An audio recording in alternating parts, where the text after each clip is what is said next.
So I've been asked on a number of occasions now to weigh in on the trial by bitter water from Numbers chapter 5 and whether or not the trial by bitter water is meant to bring about an abortion or a miscarriage or something else. The trial by bitter water basically occurs when a man suspects his wife of being unfaithful, and this usually happens because she is pregnant and he suspects the pregnancy is not from his own doing. So the woman is essentially drugged before the priest, and the priest makes her drink a magic potion that is supposed to bring a curse if she is in fact unfaithful.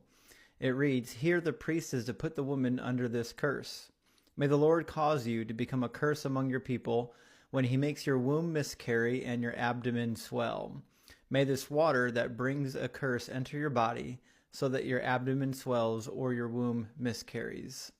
So the question here is, what does it mean when it says the abdomen swells or the womb miscarries? Because most people understand that the Hebrew text here is employing an idiom, and the idiom is not exactly clear in the modern sense.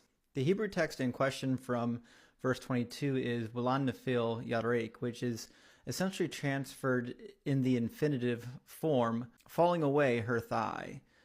The question here is, what does it mean for the thigh to fall away? We see a similar phrase later on in verse 27. In verse 27, we have a perfect form of the same phrase, nafla yareka, which basically means, and it will fall away her thigh, or in English, and her thigh will fall away. The question that needs answered is, what does it mean that a woman's thigh is going to fall away?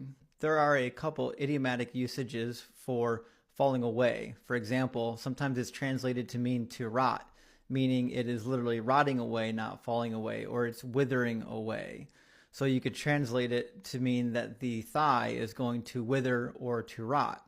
I think whether it falls away or it rots, I think we're still looking at the same scenario where the thigh, whatever the thigh is referring to, is going to be discarded in some fashion. It's important also to recognize that the Hebrew word here, nafal, can also mean to be fallen, meaning fallen in battle. So we see it often in the Old Testament where someone is killed in battle. It says that they are fallen. And of course, the thigh. What is the thigh referring to? Well, this is a common idiom in Hebrew, usually referring to the reproductive organs. So for example, there are two instances in the Old Testament where someone uses thigh to refer to a person's genitals. The most famous of the examples probably is when Abraham's servant places his hand under his thigh and swears an oath based on preserving the seed of Abraham by making sure that Isaac marries somebody who is not of the Canaanite stock. That being said, when we hear the word thigh in relating to the woman who has her abdomen swollen, this is a euphemism for what is between the thighs. This is the womb, or the reproductive organ in which the fetus would be contained. And that is why falling away or rotting, either one of those kind of refers to the same event. Whatever is in there is going to not be in there very shortly. So it theoretically could fall away, meaning it would leave the body prematurely. But we also could use rotting away, meaning whatever is in there is going to be contaminated by the curse, and then of course would be unalive. And it is also important to recognize that whatever is happening here is also happening in conjunction with the abdomen swelling. This, of course, lends itself to the interpretation that the rotting or the falling away of the female reproductive organ is somehow tied to also the swelling of the abdomen or the swelling of the stomach. Because whatever is happening inside of her, the curse that is happening inside of her, is causing something that is both abnormal and most likely toxic to whatever is inside. And this seems to follow because if the woman is found innocent in the trial of bitter water, she conceives and gives birth.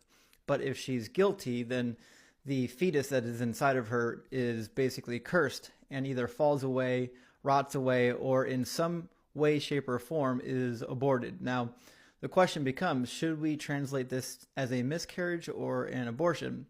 And my particular opinion is that abortion is probably the more technical term because this is an induced miscarriage. And here it's important to recognize that the Hebrew grammar for the phrase to fall away is usually in the causative stem, the hafil stem in Hebrew, which means the bitter water is causing this to happen. And because of that, this in fact would be an abortion. A miscarriage is theoretically accidental. And so to state that this is a curse in which God is going to be aborting a fetus that was illegitimate would be perfectly fine for our translation. And of course, God doesn't seem to really care about illegitimate children. We read in Numbers 23 that the person, the son, who was born illegitimately from a parent who was either unwed or the parent who had committed adultery, would not be welcome in the assembly of the Lord, even to the 10th generation, because God is much more concerned about purity than he is about people.